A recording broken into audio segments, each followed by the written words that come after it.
gwneud yr ysgytlaeth. Helo, croeso.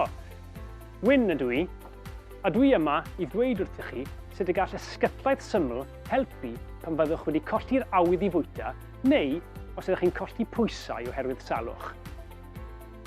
Heblaw am fod yn hyfryd, mae ysgytlaeth yn feithlon iawn hefyd ac yn rhoi ystod o feitholion i chi fel proteinau, fitaminau a mwynau. Mae hyn yn helpu gadw'ch lefelau egni i fyny a rhoi'r maeth a'r hydradiad sydd angen ar eich corff a chi.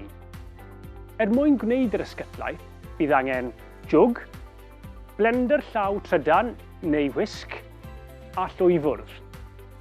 A'r cynhwysion y bydd angen arnoch chi yw llaeth cyfan, sef yr un gyda'r label glas, powdwr llaeth skim a powdwr ysgytlaeth fel Nesquik neu fersiwn siop tebyg. Mae'n bosib dod o hyd i rhain i gyd yn eich archfarchnad leol. Wel, i ni nawr yn barod i wneud yr ysgytlaeth. Gadewch i ni ddilyn y rysait ar y cerdyn. Rysait yr ysgytlaeth.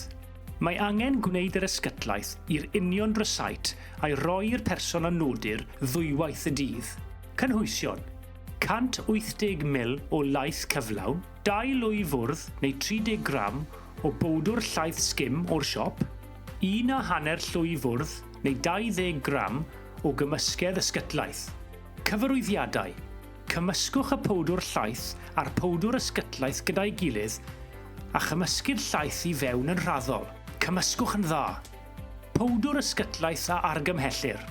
Powdwr Nesquik o Aldi, Cowbell Milkshake Mix, Asda Milkshake Mix, Lidl Gudi Cow.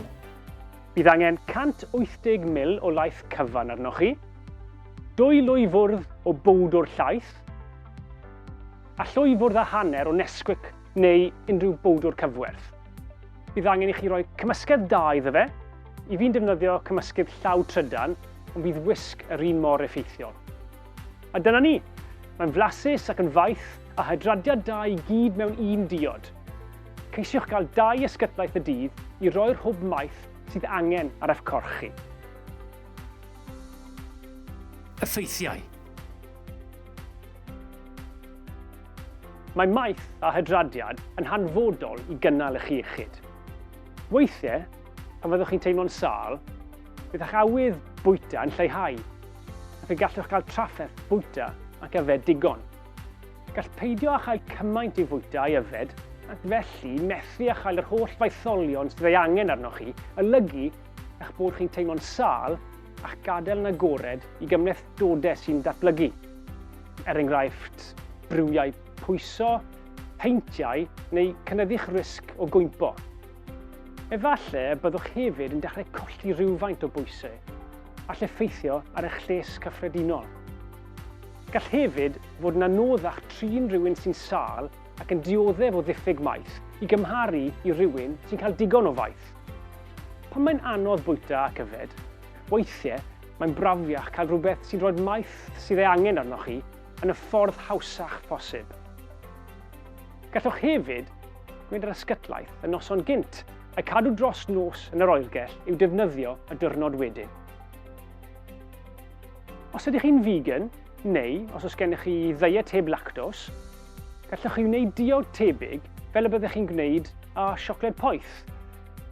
Ar gyfer hynny, rydyn ni'n awgrymu eich bod yn defnyddio 1 llwy fwrdd o bowdwr siocled poeth vegan a'i gymysgu mewn i 200 ml o laeth tyfu i fyny soia.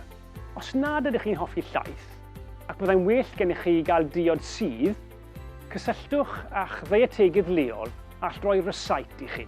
Gobeithio'n fod y fideo hwn wedi bod yn ddefnyddiol. A nawr, rydych chi'n teimlo'n hyderus i gwneud yr ysgytlaeth i helpu chi neu rhywun rydych chi'n ei adnabod sy'n cael trafferth gyda'i maeth. Diolch am wylio.